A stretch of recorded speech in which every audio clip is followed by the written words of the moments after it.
As-tu déjà ressenti que tu donnais tout dans une relation et, malgré cela, tu n'étais pas valorisé? Aujourd'hui, je veux te parler de comment faire en sorte que cette personne qui ne t'a pas valorisé ressente vraiment le poids de t'avoir perdu. Ce contenu ne t'apportera pas seulement 3 stratégies puissantes, mais il t'aidera aussi à récupérer ta dignité, ton estime de soi et à construire une version de toi-même qui ne sera plus jamais sous-estimée. Durant ce parcours, tu apprendras comment appliquer l'indifférence, le contact zéro et l'art d'avancer sans regarder en arrière comme outil pour récupérer ton pouvoir personnel. Ce ne sont pas des tactiques de manipulation, mais un chemin vers l'amour-propre et la guérison. Alors, sois attentif, car ce que tu es sur le point de découvrir pourrait changer à jamais la façon dont tu gères tes relations. Si tu arrives à la fin de ce contenu, non seulement tu auras une clarté sur la façon de gérer cette situation frustrante, mais tu comprendras aussi comment ces stratégies peuvent changer ta vie.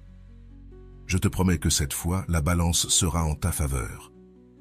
La personne qui ne t'a pas valorisé saura ce qu'elle a perdu, mais plus important encore, tu sauras tout ce que tu gagnes en priorisant des stratégies psychologiques derrière l'indifférence et le contact zéro. Maintenant, nous allons approfondir l'importance psychologique des stratégies mentionnées. Ce ne sont pas des actions impulsives simples. Elles sont soutenues par des principes fondamentaux qui ont été étudiés par des experts comme Freud, Jung et, plus récemment, Rolando Goicoechea, qui apportent une perspective moderne et transformatrice. L'indifférence, une arme puissante pour changer la dynamique de pouvoir.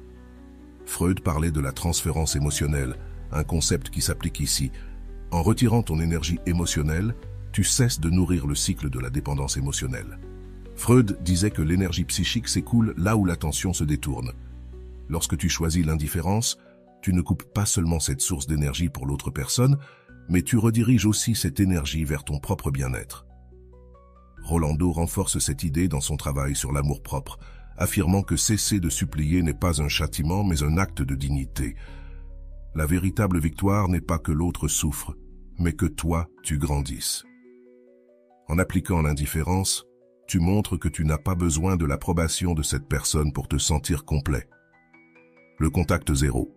Guérir par la distance. Le contact zéro tel que défini par Gabriel Arana va au-delà de l'ignorance. C'est une coupure totale de la connexion. Carl Jung avait une phrase puissante. « Ce que tu nies te soumet, ce que tu acceptes te transforme. » En appliquant le contact zéro, tu acceptes la réalité que la relation était toxique ou déséquilibrée et tu prends des mesures actives pour te protéger. Rolando ajoute une nuance intéressante. Le contact zéro n'est pas pour faire souffrir l'autre. C'est pour que toi tu trouves la paix et récupères ton identité. C'est la pause nécessaire pour réécrire ta narration personnelle. Cette étape est cruciale pour briser les schémas destructeurs et établir de nouvelles limites émotionnelles. L'impact psychologique sur l'autre personne.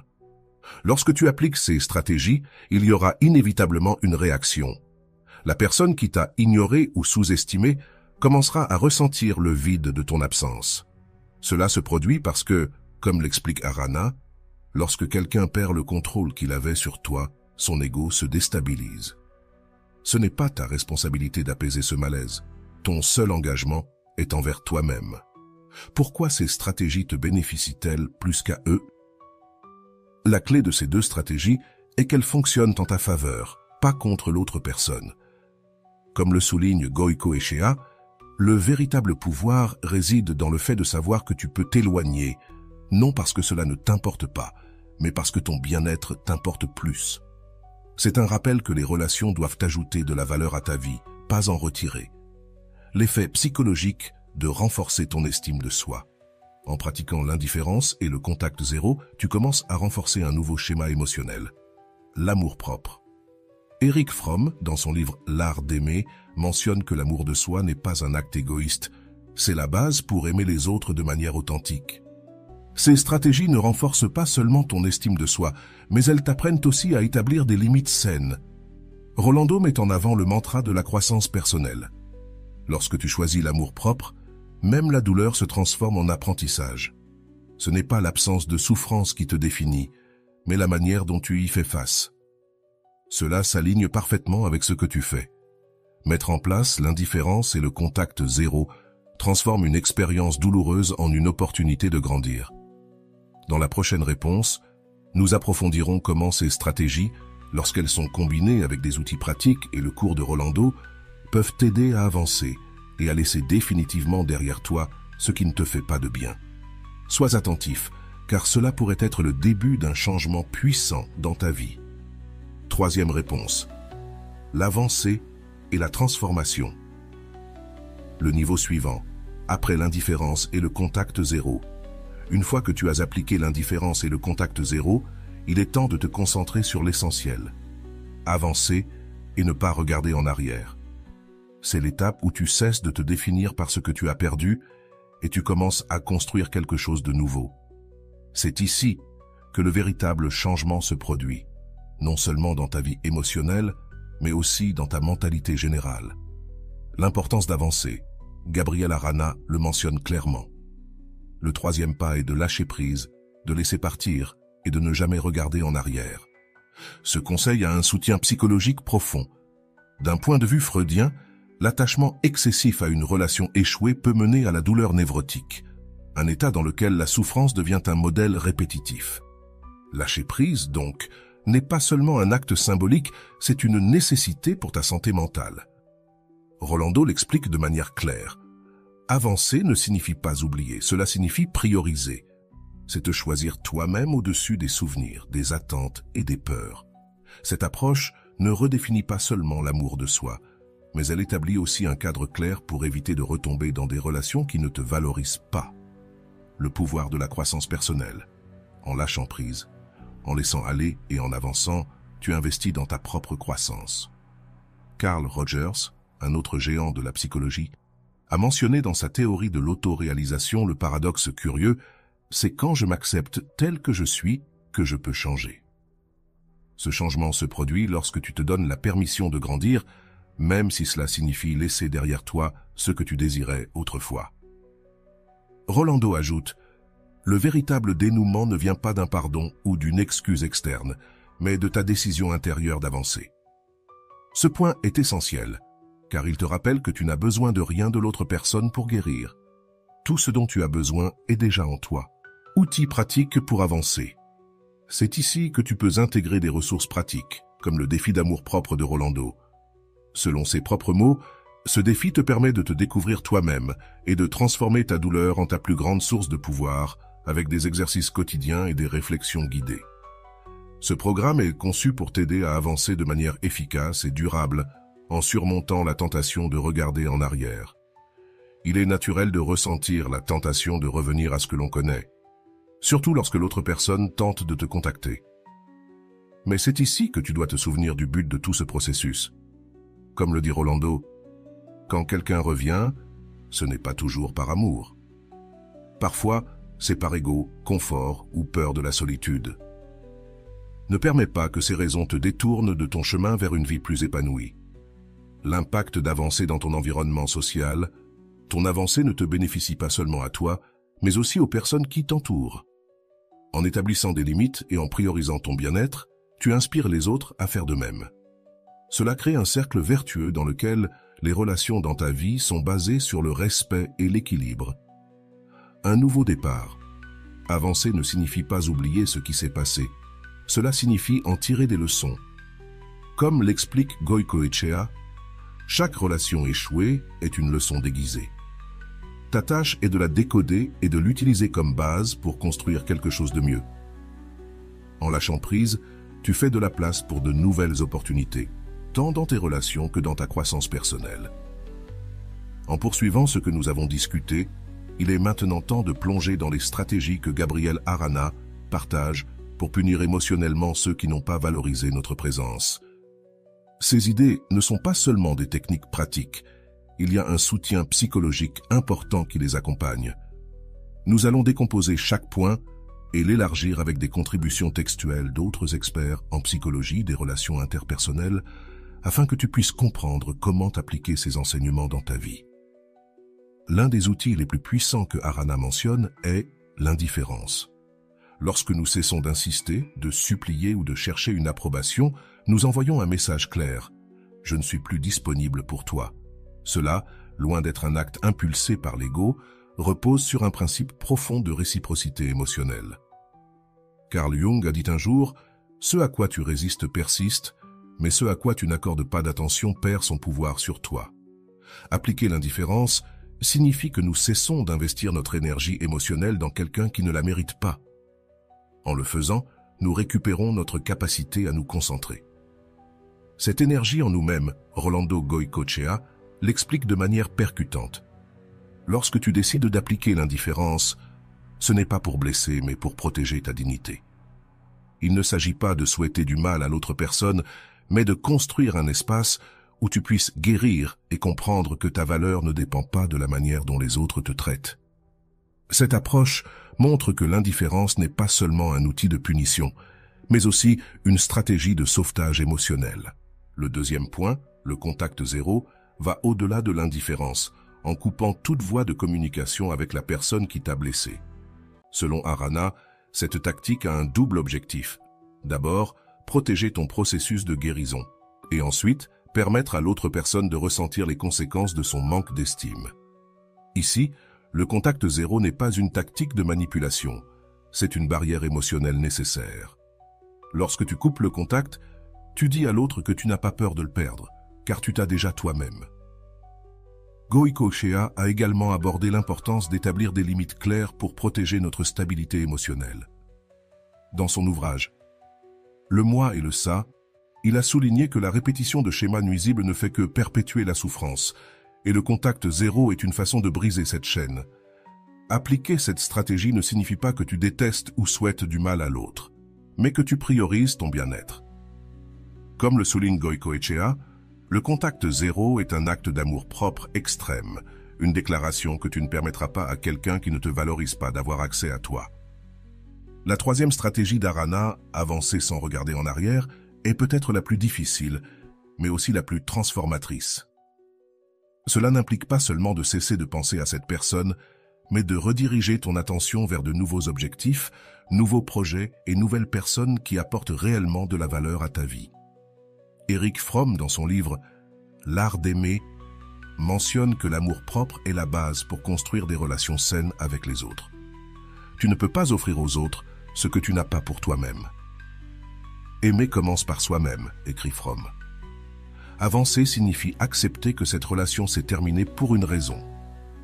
Ici, Goycochea apporte une réflexion clé. Lorsque tu décides d'avancer, tu ne perds rien, tu te gagnes toi-même, et c'est ce qu'il y a de plus précieux que tu puisses récupérer après une rupture. L'avancée n'est pas linéaire, cela peut être lent et douloureux au début, mais chaque pas en avant est une victoire. Arana insiste sur le fait que ces trois stratégies ne sont pas des actes de vengeance, mais des outils pour récupérer le contrôle de ta vie émotionnelle. En comprenant cela, nous commençons à voir comment ces stratégies s'entrelacent avec les principes de la psychologie stoïcienne. Épictète disait « Ce ne sont pas les choses qui nous perturbent, mais notre interprétation d'elles ». Ces stratégies te permettent de réinterpréter la narration de ta relation, passant de victime des circonstances à hauteur de ta propre histoire. Revenons à l'idée du pouvoir de l'ego, un concept que Gabriel Arana utilise pour décrire comment ces stratégies affectent la personne qui t'a méprisé. Lorsque quelqu'un te perd et voit que tu as repris les rênes de ta vie, cela frappe directement son ego, surtout s'il s'attendait à ce que tu sois toujours disponible. Selon Goycochea, ton absence sera le miroir où cette personne verra ses propres manques. Cet effet ne se produit pas immédiatement et ne doit pas non plus être ton objectif principal. Ce qui est important, c'est de te concentrer sur toi-même. Lorsque tu appliques ces stratégies depuis un endroit d'amour propre, comme l'explique Goycochea, tu transformes la souffrance en apprentissage. Finalement, ton progrès personnel sera la meilleure façon de montrer ce que tu vaux vraiment. En conclusion, les stratégies d'indifférence, de contact zéro et d'avancée ne sont pas seulement des actions pour punir quelqu'un d'autre, mais des étapes essentielles pour redécouvrir ta force intérieure.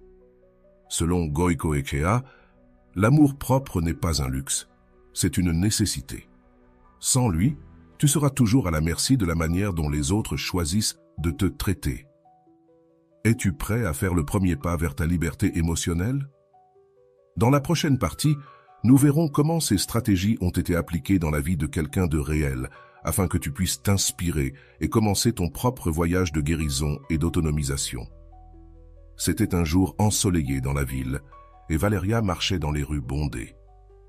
Bien qu'à l'intérieur elle se sentait vide, cela faisait des semaines qu'elle essayait de comprendre comment sa relation avec Julian, son partenaire de 3 ans, avait fini en désastre émotionnel. Julian, qui à un moment donné semblait être le compagnon idéal, avait montré une indifférence et un manque d'intérêt qui avaient lentement érodé l'estime de soi de Valeria. Maintenant, le cœur brisé mais avec un nouveau but, elle décida qu'il était temps de prendre le contrôle de sa vie. Valeria se souvint des mots de sa meilleure amie Carolina. « Parfois, le meilleur amour que tu puisses donner est celui que tu te donnes à toi-même. » Ces mots résonnaient dans son esprit alors qu'elle repassait les conseils qu'elle avait entendus dans une vidéo sur la manière de gérer les ruptures et de retrouver l'amour de soi. Elle décida qu'elle ne resterait pas prisonnière de la douleur, à attendre des excuses ou un signe de repentance de la part de Julian. S'il ne l'avait pas valorisée lorsqu'elle était présente, il était temps de lui prouver, ainsi qu'à elle-même, qu'elle pouvait être heureuse sans lui. Le premier pas fut d'appliquer l'indifférence, un concept qui, au départ, lui semblait compliqué. Comment pouvait-elle être indifférente envers quelqu'un qui avait compté tant pour elle? Cependant, Valeria comprit que l'indifférence ne signifiait pas haïr ou ignorer ses émotions, mais cesser de laisser Julian dicter son humeur. Elle cessa de l'appeler, de lui envoyer des messages et, plus important encore, de consulter ses réseaux sociaux. À la place, chaque fois qu'elle ressentait la tentation de savoir quoi que ce soit sur lui, elle se répétait « Mon temps est précieux et je ne vais pas le gaspiller pour quelqu'un qui n'a pas su l'apprécier. » Dans les premiers jours, Valeria ressentait un mélange d'anxiété et de libération. Il y avait des moments où son téléphone semblait l'appeler, l'invitant à briser sa propre règle. Mais peu à peu, elle se rendit compte que ne pas céder à ses impulsions la rendait plus forte.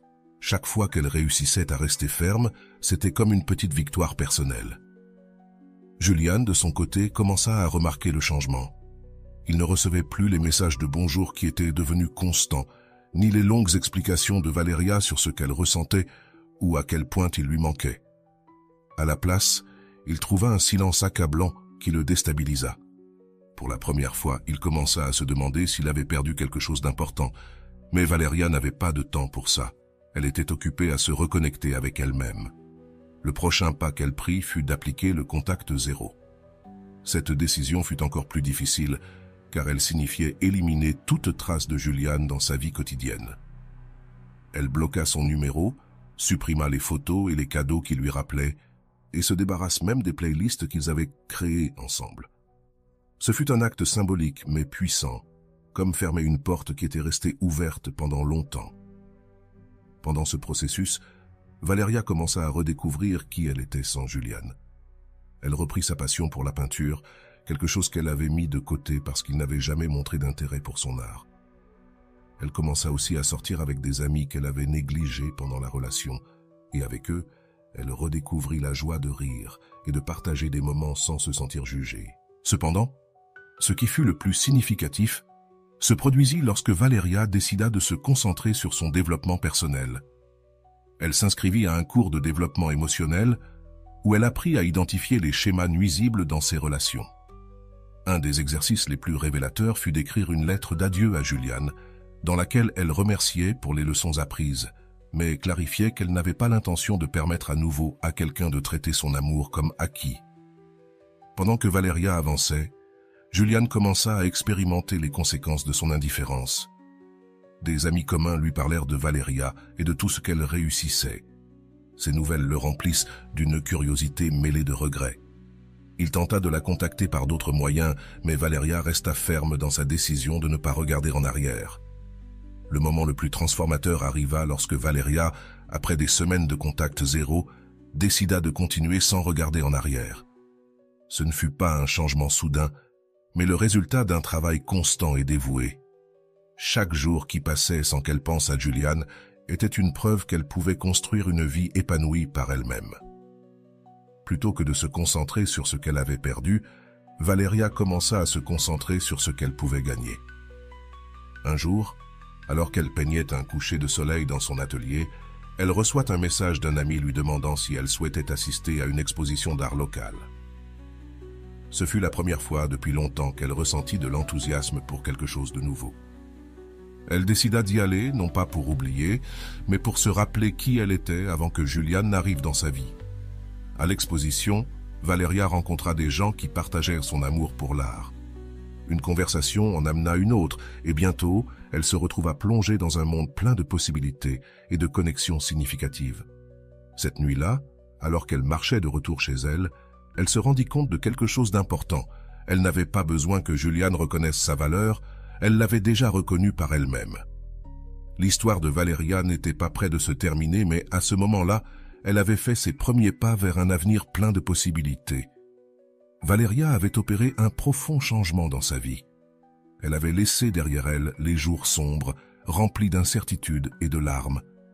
Mais cela ne signifiait pas que le chemin était toujours facile. À chaque pas en avant, de nouveaux défis surgissaient, qui la mettaient à l'épreuve. L'exposition artistique à laquelle elle a participé a marqué un avant et un après. Non seulement parce qu'elle lui a permis de renouer avec sa passion, mais aussi parce qu'elle lui a ouvert la porte à de nouvelles opportunités qu'elle n'osait pas envisager auparavant. Quelques jours après, elle reçoit une invitation pour rejoindre un collectif artistique organisant des ateliers dans la communauté. Au début, l'insécurité lui murmurait qu'elle n'était pas assez bonne, mais elle se souvint des mots qu'elle avait appris dans le cours de développement émotionnel. Il n'est pas nécessaire d'être parfait pour être précieux. Elle décida d'accepter l'invitation et se retrouva rapidement à diriger un groupe d'adolescents qui voulaient apprendre à s'exprimer à travers l'art. Pendant les séances, Valeria partageait non seulement ses connaissances techniques, mais aussi son histoire. Elle leur parlait de l'importance de ne jamais perdre de vue leurs propres valeurs, peu importe la façon dont les autres les traitaient. Un des adolescents, Diego, lui avoua qu'il traversait une situation similaire à celle qu'elle avait vécue. Son témoignage l'inspira à commencer à écrire, en canalisant sa douleur dans quelque chose de créatif et de significatif. Pendant ce temps, Julian continuait à tenter de s'approcher de Valeria. Ses tentatives n'étaient plus seulement subtiles, comme demander de ses nouvelles à des amis communs, mais devenaient plus directes. Un après-midi, Valeria reçoit un email de sa part. En lisant l'objet, son cœur fit un bond. « J'ai besoin de te parler un moment ». Elle pensa à répondre, mais se souvint rapidement pourquoi elle avait entamé le contact zéro. Cet email était une épreuve, une tentative de briser la barrière qu'elle avait tant de mal à construire. Sans hésiter, elle supprima le message. Ce geste, apparemment simple, était une preuve de combien elle avait grandi. Valeria n'avait pas besoin de confronter Julian ni de chercher une clôture dans une conversation. Elle avait appris que la véritable clôture venait de l'intérieur, en s'acceptant elle-même et en acceptant les décisions qu'elle avait prises. La force de Valeria ne passa pas inaperçue. Ses amis remarquèrent que son attitude était plus positive et que sa confiance se reflétait dans tout ce qu'elle faisait. Une de ses amies les plus proches, Camilla, l'invita à donner une conférence à son université sur la manière dont l'art pouvait être un outil de guérison émotionnelle. Bien qu'au début elle se soit sentie nerveuse, elle accepta le défi, y voyant une opportunité d'inspirer les autres. La conférence fut un succès. Valeria parle du fond du cœur, expliquant comment l'art l'avait aidée à se reconstruire après une relation toxique. Lors de la session de questions, une étudiante leva la main et lui demanda comment elle avait réussi à surmonter la douleur. Valeria répondit « Ce n'a pas été facile, mais j'ai appris que pour guérir, il faut d'abord lâcher prise, lâcher la rancœur, lâcher la nécessité que quelqu'un valide ta douleur et lâcher l'idée que tu ne peux pas être heureux seul. » Après la conférence, Valeria a commencé à recevoir des messages de personnes qui se reconnaissaient dans son histoire. Certains la remerciaient pour son honnêteté, tandis que d'autres lui demandaient des conseils sur la manière d'appliquer le contact zéro ou de se reconnecter avec leur amour-propre. Bien qu'elle ne soit pas thérapeute, elle se sentit honorée de pouvoir aider les autres grâce à son expérience. Cependant, tout n'était pas parfait. Il y eut des jours où Valeria se sentait vulnérable, notamment lorsqu'elle voyait des couples heureux dans la rue ou se souvenait de moments heureux avec Julian. Plutôt que d'ignorer ses sentiments, elle décida de les affronter. Un après-midi, elle s'assit devant sa toile et commença à peindre ce qu'elle ressentait. Le résultat fut une œuvre abstraite, remplie de couleurs vives et de coups de pinceau chaotiques, qu'elle intitula « Renaissance ». Cette peinture devint un symbole pour elle, un rappel que même dans le chaos, quelque chose de beau peut émerger. En parallèle, Valeria décida de se consacrer encore davantage à son développement personnel. Elle s'inscrivit à une retraite de mindfulness où elle apprit à méditer et à vivre pleinement l'instant présent. Lors d'un des exercices, on lui demanda d'écrire une lettre à son moi du passé. Dans cette lettre, Valeria exprima le pardon qu'elle avait tant désiré, non seulement envers Juliane, mais aussi envers elle-même, pour avoir permis à quelqu'un de la traiter avec si peu de respect. Cette lettre devint un tournant. En la lisant à haute voix devant le groupe, elle sentit une lourde charge se dissiper. Pour la première fois, elle se permit de pleurer, non pas de tristesse mais de soulagement. Il était temps de laisser derrière elle toute la douleur et d'avancer avec légèreté. Au retour de la retraite, Valeria réalisa que quelque chose avait changé. Elle ne ressentait plus le besoin de prouver quoi que ce soit à personne, encore moins à Juliane. Elle avait trouvé une paix intérieure qui ne dépendait ni des opinions, ni des actions des autres. Cette paix était son plus grand accomplissement, et personne ne pouvait la lui ôter. Au fil des mois, Valeria continue à construire sa nouvelle vie. Le collectif artistique auquel elle participait se développa, et ses ateliers commencèrent à gagner en reconnaissance dans la communauté. Elle reçoit également des invitations pour exposer son art dans différents lieux culturels, ce qui, autrefois, semblait être un rêve lointain, était désormais sa réalité. Un jour, alors qu'elle marchait dans le parc, elle croisa soudainement Juliane. Il s'arrêta et la regarda avec une expression mêlée de surprise et de regret. Un instant, Valeria pensa qu'il allait s'approcher, mais au lieu de cela, il baissa simplement les yeux et continua à marcher. Cette interaction, bien que brève, fut un rappel du chemin parcouru. Elle n'avait plus besoin de le confronter, ni de chercher des explications. Son silence et son indifférence parlaient d'eux-mêmes. Cette nuit-là, Valeria écrivit dans son journal « Aujourd'hui, j'ai compris que le vrai pouvoir ne réside pas dans le fait de changer les autres, mais de se changer soi-même. Juliane peut ou non regretter ce qu'il a fait, mais ce n'est plus mon problème. Ma vie ne tourne pas autour de lui et c'est là ma plus grande victoire. » À chaque étape, Valeria continuait de prouver que le pouvoir de s'éloigner n'était pas seulement une stratégie, mais une manière de se retrouver soi-même. Son histoire n'était pas terminée, mais à ce moment-là, elle savait qu'elle était exactement là où elle devait être. Valeria poursuit son chemin, certaine que chaque pas la rapprochait de la vie qu'elle avait toujours méritée, une vie pleine de sens, d'amour-propre et de paix. L'exposition de ses œuvres devint un événement récurrent, attirant des personnes de toute la ville. Sa peinture « Renaissance » devint un symbole pour ceux qui cherchaient de l'inspiration dans son histoire, et bientôt, des invitations commencèrent à affluer pour qu'elle prenne la parole dans d'autres espaces. L'une de ces invitations fut particulièrement spéciale. Un institut travaillant avec des femmes en situation de vulnérabilité voulait qu'elle partage son expérience. Valeria accepta sans hésiter, sachant que bien que son parcours ait été difficile, son témoignage pourrait être une lumière pour celles qui se trouvaient encore dans l'obscurité. Le jour venu, elle se retrouva face à un groupe de femmes qui la regardaient avec des yeux pleins d'espoir. Dans sa voix, il n'y avait aucune trace de peur, seulement de l'authenticité. « Je ne vais pas vous mentir », commença-t-elle. « Il y a eu des moments où j'ai cru que je ne pourrais pas aller de l'avant, mais j'ai compris quelque chose de fondamental. Personne ne peut vous donner la valeur que vous vous donnez vous-même. C'est pourquoi je suis ici. » Elle est là pour leur dire que vous pouvez aussi réclamer votre pouvoir, s'éloigner. Ce n'est pas fuir, c'est se sauver. Ces mots ont résonné dans la salle. Plusieurs femmes se sont approchées après pour la remercier et l'une d'elles lui a avoué qu'elle pensait depuis des mois à sortir d'une relation toxique, mais qu'elle ne savait pas comment. Valeria l'a regardée avec empathie et lui a dit « Commence par un petit pas, même si c'est juste te dire à toi-même que tu mérites quelque chose de mieux. » Ce fut un moment puissant qui a renforcé son objectif. Pendant ce temps, sa vie personnelle vivait également des changements positifs. Grâce aux ateliers et aux événements, Valeria a commencé à s'entourer de personnes qui partageaient ses valeurs et sa vision de la vie. L'un d'eux, Martin, était photographe et collaborait dans un des collectifs artistiques. Leurs conversations, au départ professionnelles, se sont rapidement transformées en longues discussions sur la vie, l'art et les rêves. Martine admirait la force de Valeria et elle trouvait en lui une connexion sincère qu'elle n'avait pas ressentie depuis longtemps. Mais Valeria était consciente de quelque chose d'important. Elle ne voulait pas répéter les schémas du passé.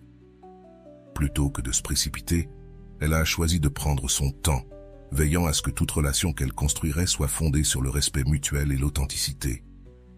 Martine a compris et respecté cela, ce qui a permis à leur lien de se développer de manière saine et organique. Un jour, alors qu'ils marchaient ensemble dans une galerie, Martine lui a demandé « Penses-tu qu'un jour tu pourrais pardonner à Juliane ?» Valeria s'est arrêtée, réfléchissant avant de répondre « Je ne pense pas que le pardon soit pour lui », a-t-elle finalement dit. « C'est pour moi. » Le lui pardonner ne signifie pas justifier ce qu'il a fait, mais libérer l'espace qu'il occupe dans mon cœur et je pense que j'y parviens déjà. Ces mots ont marqué un tournant pour Valeria. Elle était arrivée à un point où la rancune n'avait plus de place. Sa vie était remplie de nouveaux projets, d'amitiés sincères et surtout d'une relation solide avec elle-même. C'était son plus grand accomplissement. Un après-midi, alors qu'elle préparait des matériaux pour un de ses ateliers, elle reçut un appel inattendu de son amie Camilla.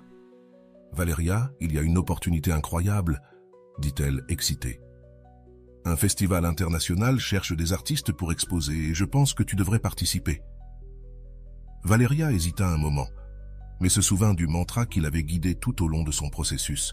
« Je mérite tout ce que la vie a de meilleur. » Elle décida d'envoyer son portfolio.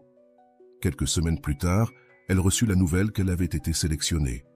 Le festival avait lieu dans un autre pays, ce qui signifiait qu'elle allait encore sortir de sa zone de confort. Mais cette fois, au lieu de peur, c'était l'excitation qu'elle ressentait. C'était une opportunité de montrer au monde non seulement son art, mais aussi l'histoire qui se cachait derrière. Le jour du voyage, en regardant par la fenêtre de l'avion, elle réfléchit à tout ce qu'elle avait vécu. Chaque larme, chaque moment de doute et chaque pas en avant l'avaient menée jusqu'ici. Le pouvoir de s'éloigner ne m'a pas seulement sauvée, pensa-t-elle, il m'a aussi transformée. Au festival, son œuvre fut reçue avec des applaudissements et de l'admiration. Mais ce qui la toucha le plus fut d'entendre une jeune femme lui dire « Ton histoire m'a donné le courage de sortir d'une relation qui me détruisait. Merci d'être une inspiration. » À ce moment-là, Valeria comprit que son voyage n'était pas seulement le sien, mais qu'il était un phare pour d'autres qui cherchaient leur propre chemin vers la liberté. À son retour chez elle, elle trouva un message dans sa boîte aux lettres. C'était de Juliane. En quelques lignes, il s'excusait pour tout le mal qu'il lui avait causé. Valeria lut ces mots calmement, mais ne ressentit pas le besoin de répondre. Elle ne cherchait plus sa validation. Elle avait trouvé tout ce dont elle avait besoin en elle-même. Cette nuit-là, en peignant, elle ressentit une profonde paix. Sa vie n'était pas parfaite, mais elle était authentique, et c'était tout ce qu'elle avait toujours désiré. En terminant le tableau, elle le regarda avec fierté et murmura « Ce n'est que le début. » Valeria avait appris que le véritable pouvoir ne réside pas entre les mains de ceux qui cherchent à vous contrôler, mais dans la décision de reprendre sa propre vie. Son histoire, bien qu'elle ait été pleine de défis, était un rappel qu'il existe toujours un chemin vers la lumière, et ce chemin commence par le courage de s'éloigner. L'analyse de l'histoire de Valeria nous permet de réfléchir sur la manière dont des décisions clés, comme l'acte de s'éloigner de situations ou de relations qui ne nous valorisent pas, peuvent transformer radicalement notre vie. D'un point de vue psychologique, on peut lier les événements de son voyage personnel sont liés à des concepts importants qui ont été explorés tant par des auteurs classiques que modernes, y compris Rolando, Arana, et des figures clés comme Freud, Jung, Fromm et Rizzo. L'importance du détachement émotionnel est soulignée par Rolando, qui mentionne que l'amour-propre ne se résume pas à de belles paroles, mais à des actions concrètes qui te positionnent comme ta priorité. S'éloigner ne signifie pas abandonner, mais protéger ton essence. Ce principe se reflète dans le moment où Valeria décide de couper tout contact avec Juliane. Appliquer le contact zéro, comme le suggère Gabriel Arana, non seulement l'a aidé à guérir émotionnellement, mais lui a aussi permis de récupérer sa dignité et d'établir des limites claires.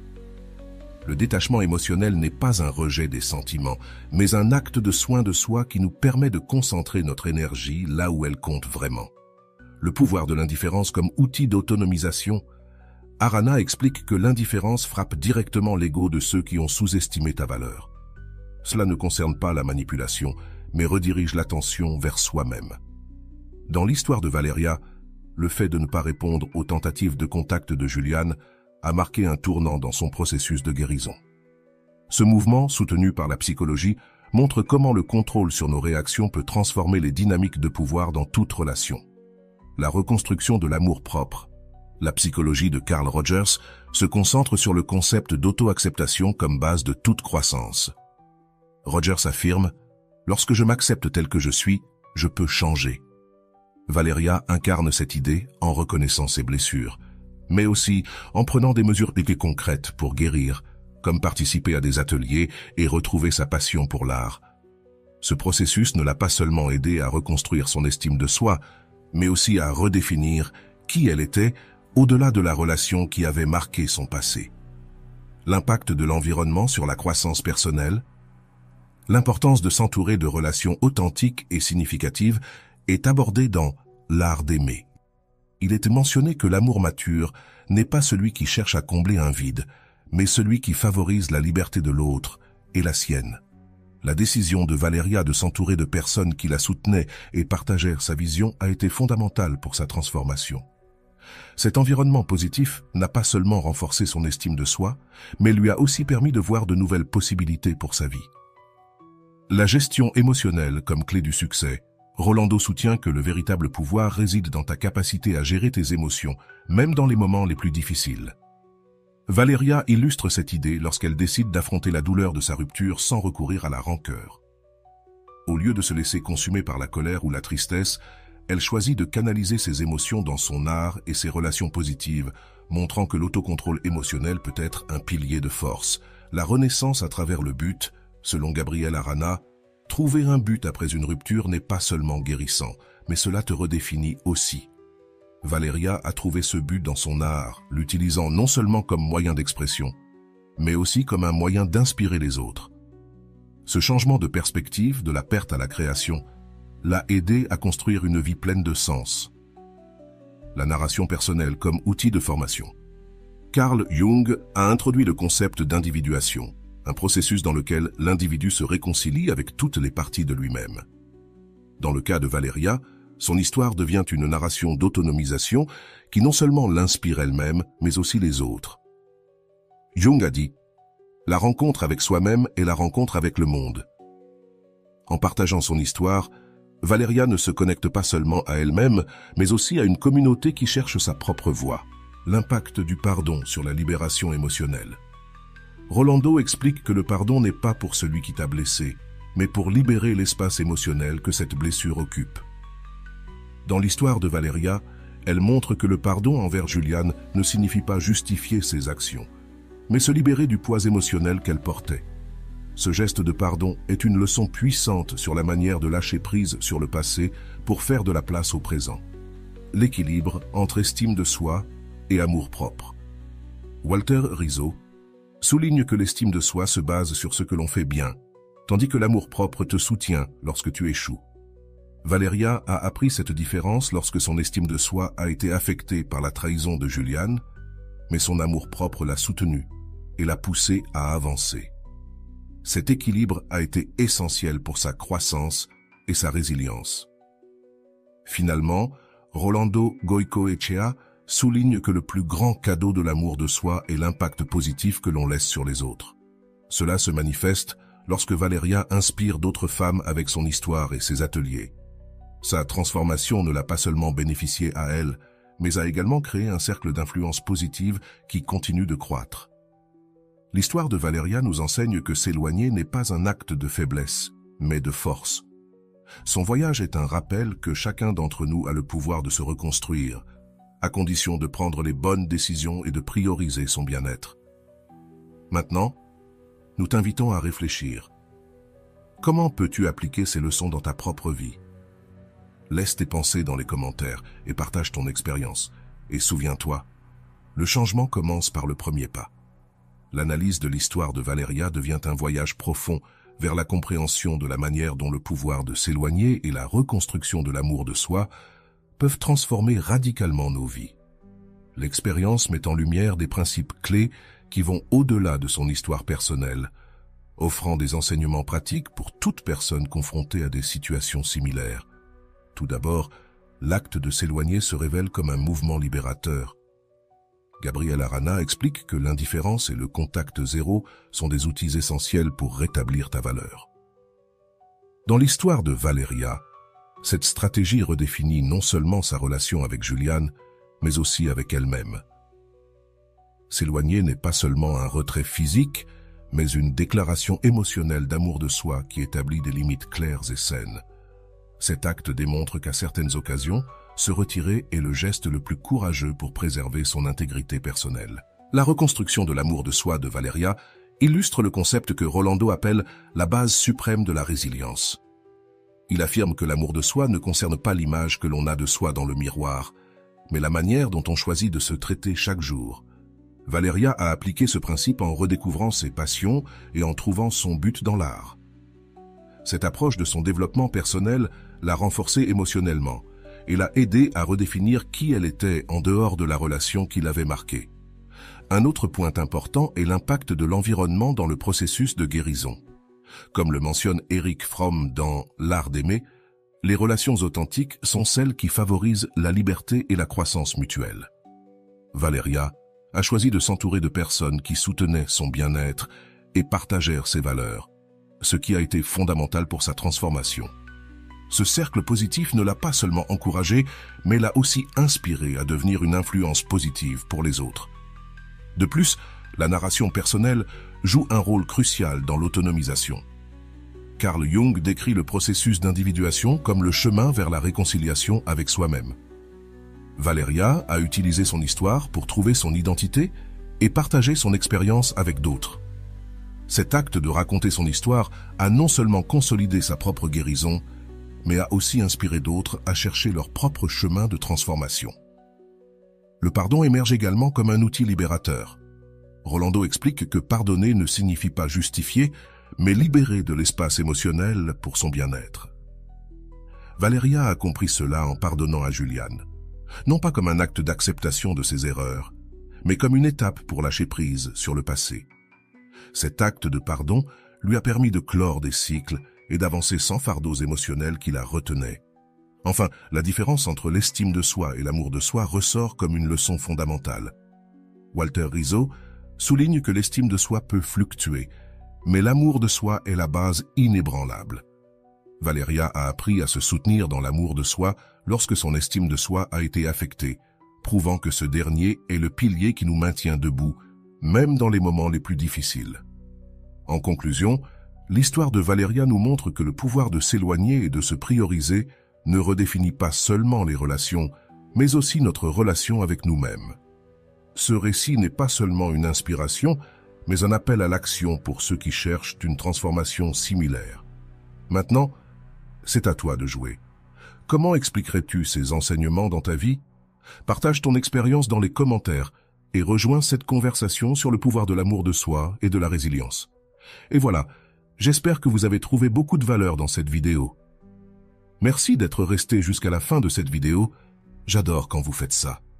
Si vous en voulez plus, vous pouvez écrire en commentaire « J'en veux encore plus ». J'espère vous revoir dans une autre vidéo.